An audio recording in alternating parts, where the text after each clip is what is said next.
Hoje nós vamos falar sobre os diuréticos. Os diuréticos são drogas que aumentam a excreção de urina, o que é chamado de diurese, e aumentam a excreção de sódio, que é chamado de natriurese. A aplicação clínica deles é predominantemente a redução do fluido extracelular. Por isso, eles são importantes no tratamento de diversas doenças, do ponto de vista de sintomatologia. Então, são importantes no tratamento da hipertensão arterial, da insuficiência cardíaca, da insuficiência renal e da cirrose. Essa figura aqui mostra o sistema renal e a formação da urina passando por cada uma dessas regiões do rim, mostrando então aonde cada uma das classes dos diuréticos vão atuar. Os inibidores da anidrase carbônica, os agentes osmóticos, os diuréticos de alça, os tiazídicos e os poupadores de potássio. Esse quadro aqui mostra cada um dos segmentos importantes na formação da urina, mostrando as funções, a permeabilidade da água, o diurético que atua em cada uma dessas porções. Quando a gente pensa nos diuréticos, então, nós vamos ver que eles são classificados em 5 diferentes classes ou categorias farmacológicas. A primeira, os inibidores da anidrase carbônica, os diuréticos osmóticos, os de alça, os tiazídicos e os diuréticos poupadores de potássio. Vamos iniciar então falando sobre os diuréticos inibidores da anidrase carbônica. Eles vão estar inibindo essa enzima anidrase carbônica, que é a responsável pela catalisação da reação entre a hidroxila e o CO2, formando então o HCO3. Quando a gente tem então o HCO3 sendo formado, ele vai interagir com H+, e vai formar o ácido carbônico, sendo que eu tenho também, no final dessa reação, a água interagindo com o CO2 e formando o ácido carbônico.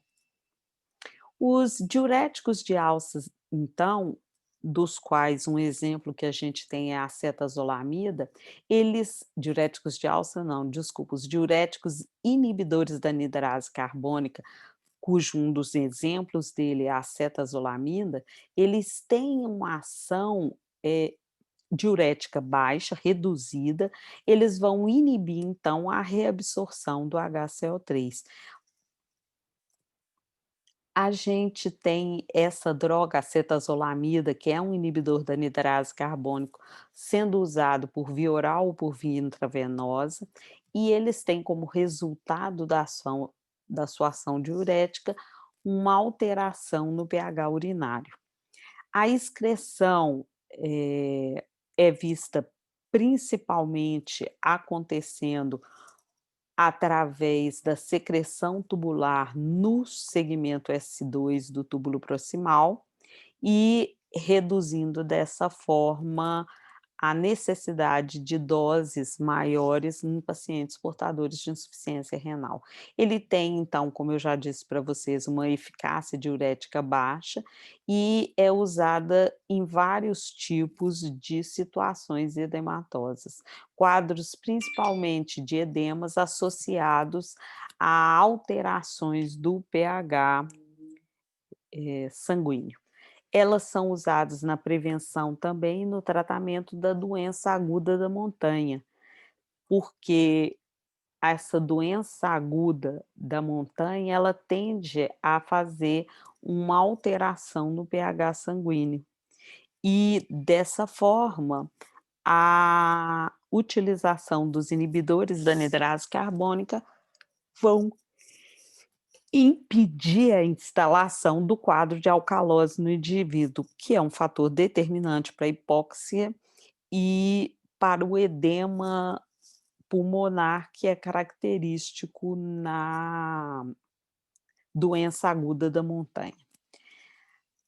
Outros exemplos de drogas inibidoras da anidrase carbônica é a brinzolamida e a dorzolamida, que são usadas de forma tópica no glaucoma na forma farmacêutica de colírio. A indicação é para tratar glaucoma de ângulo aberto e vai ter uma ação redutora da pressão intraocular, principalmente pelo seu efeito inibidor da formação do humor aquoso. A toxicidade, as reações são raras e uma das toxicidades que a gente pode ver é que, como essas drogas são derivadas das sulfonamidas, elas podem causar reações alérgicas em pacientes que são sensíveis às sulfonamidas, e doses altas podem chegar a gerar sonolência e parestesia no paciente. A segunda classe de diuréticos que nós temos são os diuréticos osmóticos. O principal exemplo de diurético osmótico que a gente tem é o manitol ou o glicerol. Eles são drogas farmacologicamente inertes e administradas em doses suficientes para aumentar a osmolaridade plasmática e a osmolaridade do fluido tubular. O manitol, ele não é praticamente metabolizado, ou seja, ele não é então absorvido também. Dessa forma, se a gente usar ele por via endovenosa, ele vai gerar uma diurese osmótica, e se usarmos por via oral, ele vai gerar uma diarreia osmótica. Essas substâncias são usadas principalmente quando a gente quer uma redução da pressão arterial, e aí a gente faz a utilização deles por via endovenosa, e no caso do preparo para o paciente fazer uma colonoscopia, a gente faz o uso dele por via oral para que tenhamos então uma diurese osmótica e dessa forma tenhamos certeza de que o trato digestório, que o intestino do paciente está completamente limpo. A glicerina, ela sofre metabolização e pode ser administrada por via oral, ao contrário do manitol, que tem que sempre ser administrado por via intravenosa. O manitol, então, quando ele aumenta a pressão osmótica do plasma ao ser injetado por via endovenosa, ele vai fazer com que a gente tenha uma retirada da água do tecido do sistema intracelular, e dessa maneira ele vai reduzir a pressão intraocular, ele vai reduzir a pressão, sanguínea do paciente, a pressão arterial desse paciente. O manitol e a ureia, eles são utilizados para reduzir então o edema cerebral e massa do cérebro antes e depois de neurocirurgias. Então, eles são muito utilizados nas neurocirurgias e também nas cirurgias de glaucoma. A via parenteral inviabiliza o tratamento crônico, sendo somente utilizados, então, no âmbito hospitalar. O fato deles aumentarem a osmolaridade plasmática vai levar a um aumento inicialmente no compartimento intravascular, o que pode ser desencadeante ou fator precipitante de insuficiência cardíaca e de edema pulmonar, o que tem que ser considerado quando se faz o uso dele como diurético. As indicações terapêuticas dele são na profilaxia da insuficiência renal aguda e no seu tratamento precoce, a expansão do volume extracelular e a manutenção do fluxo sanguíneo renal e da filtração glomerular com aumento do fluxo intraluminal e, portanto, o aumento do risco de obstrução, no sistema renal decorrente da obstrução tubular por restos, celulares já necrosados, tá. A diminuição do edema renal e a redistribuição do fluxo sanguíneo para áreas que estavam sem, fluxo sanguíneo adequado, é outra ação que a gente vê dos diuréticos osmóticos. Eles distribuem-se então no fluido extracelular, contribuem para essa, eh, osmolaridade extracelular, o que vai fazer então uma expansão do volume extra, celular. A hiponatremia resultante pode, não é, mostrar ou pode ser responsável por alguns efeitos adversos que a gente vê dessas drogas, como cefaleia, náusea e vômito, e por outro lado, a gente tem que pensar que a perda de água intensa que essas drogas fazem, sem necessariamente interferir muito na concentração do sódio e dos outros íons, pode gerar uma desidratação no paciente. A ureia, ela pode causar trombose ou dor se houver um extravasamento no momento da administração dela, o que pode, causar certos riscos para o paciente.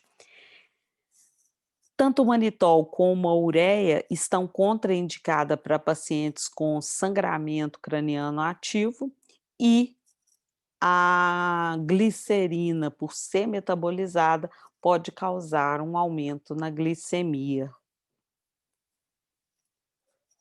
A terceira classe de diuréticos que nós temos são os diuréticos de alça. Esses diuréticos são aqueles com maior potência diurética que nós temos. Eles vão atuar na membrana luminal da porção espessa do ramo ascendente da alça de Henle, inibindo o cotransporte, sódio, potássio, 2 cloretos, bloqueando então, assim, a transferência de sódio, potássio e de cloreto. Esse mecanismo de ação bloqueadora do cotransporte, ele vai fazer com que a gente tenha alterações, inclusive nos simpóter, não é? E vai então interferir na reabsorção do cálcio e do magnésio no ramo ascendente espesso, abolindo então aquela diferença que a gente pode ter entre os íons sódio, potássio, cloreto, cálcio e magnésio. Então, essas drogas se ligam de forma, intensa às proteínas plasmáticas e vão então se ligar no cotransportador de sódio, potássio e cloreto. E dessa forma elas vão interferir também no cotransporte de cálcio e de magnésio no organismo. A furosemida é o principal exemplar dessa classe, ela tem uma metabolização reduzida, 65% dela é excretado de forma inalterada, o resto sofre metabolismo de fase 2 do tipo conjugação com ácido glicurônico. A furosemida, ela tem uma ação potente e pode gerar no paciente um processo de desidratação. Ela é usada por via oral, por via intravenosa e tem um tempo de meia-vida plasmático de cerca de 90 minutos, sendo que a duração da sua ação pode chegar até 6 horas, tá certo?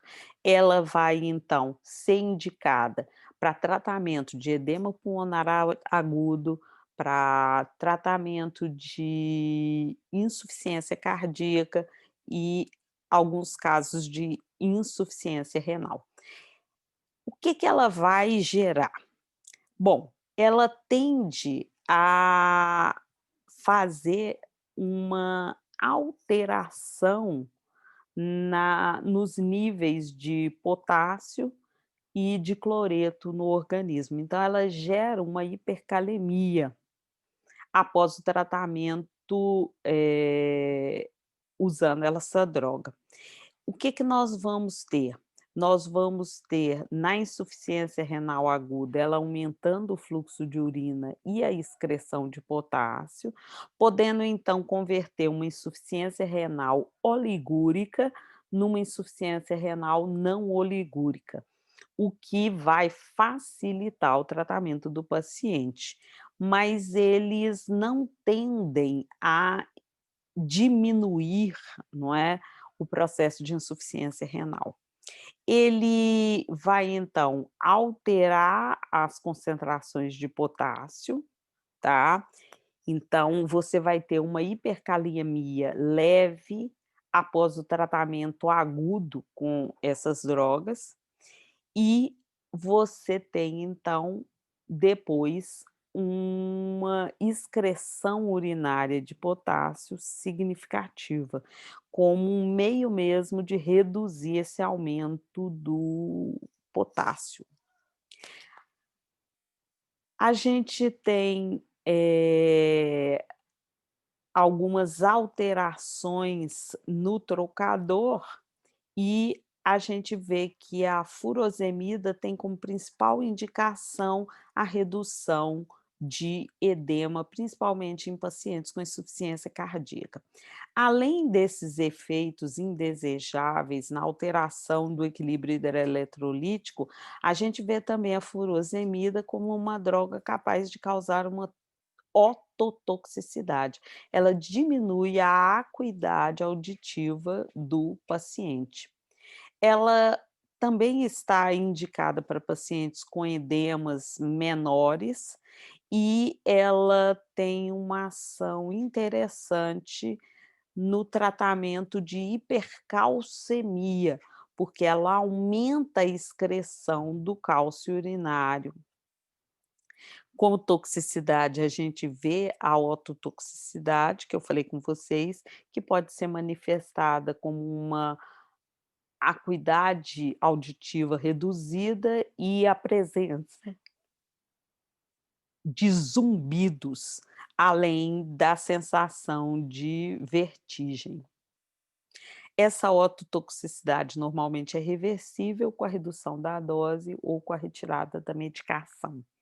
Além do efeito de ototoxicidade e com as alterações nos níveis de cálcio circulante, a gente tem também a os diuréticos de alça causando uma hiperuricemia, levando a um aumento da quantidade de ácido úrico circulante, o que vai ser desvantajoso para pacientes com gota, que é uma doença caracterizada pelo aumento do ácido úrico sanguíneo. E esse ácido úrico nas articulações, ele pode vir a se precipitar e esses cristais, então, de urato vão gerar um desgaste, uma reação inflamatória na articulação. Eles também têm a características de aumentar a glicemia do paciente, o que pode precipitar uma manifestação de diabetes mellitus tipo 2. Ele pode também aumentar os níveis de colesterol, de LDL, de, triglicerídeo e vão reduzir os níveis de HDL. Entre outros tipos de reação adversas que acontecem com uma intensidade bem menor, a gente tem a fotossensibilidade, a parestesia e os distúrbios gastrointestinais. Eles estão contraindicados em pacientes com falência renal causada por medicamentos nefro ou hepatotóxicos, como é o caso, por exemplo, do paracetamol, e em casos de insuficiência renal associada a coma hepático. Eles devem ser usados também com uma grande cautela em pacientes com hiperplasia prostática. Os diuréticos de alça, então, têm como toxicidades algumas interações medicamentosas com os aminoglicosídeos, porque isso vai fazer uma potencialização do efeito de toxicidade, auditiva. Eles têm uma interação com anticoagulantes, fazendo com que a gente tenha um aumento dessa resposta anticoagulante. Eles têm também interação com os digitálicos, aumentando a possibilidade de arritmia do paciente, e com os medicamentos à base de lítio, fazendo com que a litemia do paciente aumenta. Eles vão também aumentar os níveis plasmáticos do propranolol e vão potencializar a hiperglicemia causada pelas sulfonilureias, entre outras possibilidades de interações que a gente tem. A quarta classe de diuréticos que a gente tem são os diuréticos tiazídicos, que têm uma potência moderada e que têm uma ampla utilização na clínica médica. São fármacos com uma estrutura química chamada de tiazida, e esses são, então, a altiazida, a bendrofluazida, a clorotiazida, a ciclopentiazida e a hidroclorotiazida, entre outros fármacos. E esses fármacos que são tiazídicos, eles vão então ser usados para aumentar então a diurese do paciente, e o seu mecanismo envolve a inibição do cotransporte sódio-cloreto. Já os outros fármacos, como a clortalidona, a indapamida, a metalazona e a chipamida, que não têm ação tiazídica, não tem a estrutura tiazídica, mas tem uma ação semelhante a eles, tá? Então o termo aqui tiazídico, ele é usado só para incluir o quê? Aqueles fármacos que atuam com o mesmo mecanismo dos tiazídicos, que é a inibição do cotransporte sódio-cloreto.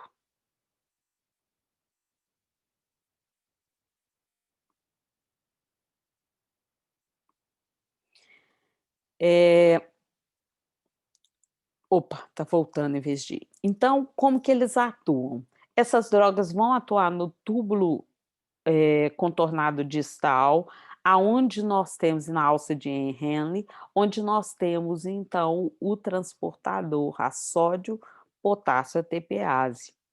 E essa sódio, potássio ATPase, ela é responsável por gerar um gradiente eletroquímico para o sódio. Essa energia, então, vai fazer com que a gente tenha a ativação do cotransporte sódio-cloreto, que existe na membrana luminal da porção do néfron. E é esse, né, cotransportador que é responsável pela reabsorção eletroneutra de cloreto e sódio para o interior da célula epitelial. O cloreto é então transportado a nível da membrana basal através dos canais de cloreto que a gente tem nessa membrana. Os diuréticos tiazídicos, então, eles são capazes de inibir a ativação desse cotransporte, fazendo o quê? Se ligando ao local de fixação do cloreto, impedindo assim a atividade desse cotransporte. Eles são drogas com eficiência diurética moderada, e alguns tiazídicos, além da ação sobre esse transporte sódio-cloreto, eles também são capazes de inibir a anidrase carbônica. E dessa forma, eles teriam então uma ação sobre a excreção do HCO3. Qual que são as indicações terapêuticas dos diuréticos tiazídicos? Eles são usados para edemas associados à insuficiência cardíaca, à cirrose, à síndrome nefrótica, à falência renal aguda e à glomerulonefrite. Eles são utilizados para pacientes com diabetes e para um efeito redutor da excreção urinária de cálcio, podendo então, por não eliminarem, aumentarem tanta a excreção do cálcio, serem usados por pacientes com osteoporose. As contraindicações ou toxicidade deles são raras e entre elas estão algumas manifestações neurológicas de dor de cabeça, vertigem, algumas gastrointestinais relacionadas à náusea, vômito e anorexia, e dermatológicas relacionadas a erupções cutâneas e fotossensibilização. Os efeitos mais graves deles são efeitos sobre a depressão do volume extracelular, gerando então uma desidratação no paciente. A depressão então do volume extracelular, uma redução na pressão, uma hipotensão, uma redução nos níveis de potássio, nos níveis de sódio e um aumento na quantidade de, ácido úrico circulante, uma hiperuricemia. Eles diminuem a tolerância do paciente à glicose, o que pode revelar, então, uma diabetes durante o tratamento, principalmente naqueles pacientes que já têm síndrome metabólica. Esse distúrbio de tolerância aos carboidratos que gera hiperglicemia em pacientes que estão, né, com diabetes, fazem com que a gente possa gerar um teste de tolerância à glicose que não é verdadeiro no paciente. Então, esse efeito deve ser considerado quando se faz o teste de tolerância à glicose em pacientes fazendo uso de diuréticos tiazídicos. A hiperglicemia, então, ela pode ser revertida com a correção dos níveis de potássio. Além dessas alterações na glicemia, os tiazídicos também alteram o perfil lipídico do paciente, aumentando os níveis de LDL, de colesterol total e de triglicerídeos. Eles vão gerar hiponatremia, que decorre de uma combinação do aumento do hormônio antidiurético, que vai então fazer uma alteração na capacidade diluidora do rim e aumentar a sede do paciente. Outros efeitos tóxicos que a gente pode ter com os diuréticos tiazídicos é a fraqueza, a fadiga e parestesias que a gente pode ver nesses pacientes. A última classe, então, de diuréticos que nós temos são os diuréticos poupadores de potássio, entre eles nós temos a milorida e o triantereno, que vão fazer o que? A inibição da excreção de potássio no túbulo contornado distal e no túbulo coletor. Isso vai então fazer com que a gente tenha uma excreção aumentada do sódio e do cloreto e uma redução na excreção do potássio, do cálcio e do magnésio. E vão aumentar a reabsorção do ácido úrico. Como efeito, então, adverso, a gente vai ter o aumento do ácido úrico, que vai acontecer, uma hipercalemia, ou seja, um aumento do potássio, uma redução na tolerância à glicose e náusea e vômitos nos pacientes. Entre os diuréticos poupadores de potássio, nós temos a espironolactona, a eplerenona e a canrenona, que são antagonistas dos receptores de aldosterona. Então, o mecanismo de ação delas vai ser bloquear o receptor de aldosterona e, dessa forma, impedir a ação antidiurética dela, fazendo então com que eu tenha um aumento na diurese do paciente. A espironolactona exerce então a sua ação dessa maneira que eu falei, se ligando aos receptores de mineralocorticoide, aos receptores da aldosterona e fazendo então com que a gente tenha uma redução nesse efeito antidiurético. A aldosterona, como que ela funciona? Ela entra na célula epitelial pela membrana basolateral, se liga aos seus receptores. O complexo, então, aldosterona, receptor de mineralocorticoide, se desloca para o núcleo e altera as sequências de DNA. Então, vai alterar a transcrição gênica. Dessa maneira, eu vou ter, então, uma ação sobre a expressão dos canais de sódio e sobre a sódio-potássio ATPase na membrana basolateral. Então, aqui é mostrando a aldosterona, né, na célula epitelial, na membrana basolateral, e a aldosterona, então, ela vai se ligar a esses receptores de mineralocorticoides e vai fazer com que a gente tenha, então, a ativação e a expressão dos canais de sódio e da sódio-potássio ATPase na membrana basolateral. Então, esses antagonistas dos receptores de aldosterona vão impedir esse efeito normal da aldosterona. Outros diuréticos poupadores de potássio que nós temos é a melorida. A melorida e o triantereno, eles são metabolizados no fígado e eles vão atuar como antagonistas competitivos da aldosterona, correto? Então eles vão atuar como antagonista competitivo e vão se ligar aos receptores de aldosterona. A espironolactona, então, é um diurético que é o diurético de escolha para paciente com cirrose hepática, paciente com insuficiência cardíaca, porque ele tende a diminuir a morbidade, a mortalidade e a possibilidade de arritmias ventriculares nesses pacientes. Eles aumentam a resposta diurética e antipertensiva dos diuréticos tiazídicos e dos diuréticos de alça, o que faz com que a gente possa utilizá-los simultaneamente.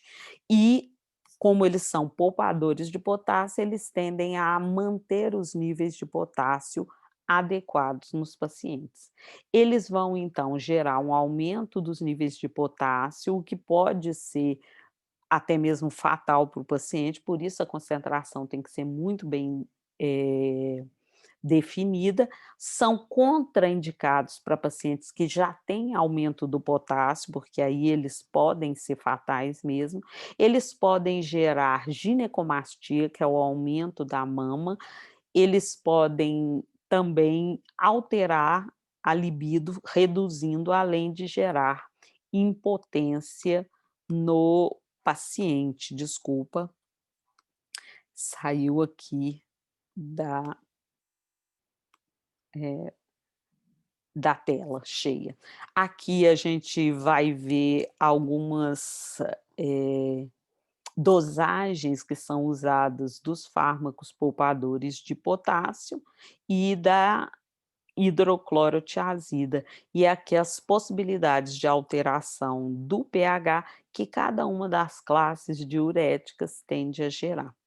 Então era isso que eu tinha para falar sobre diuréticos.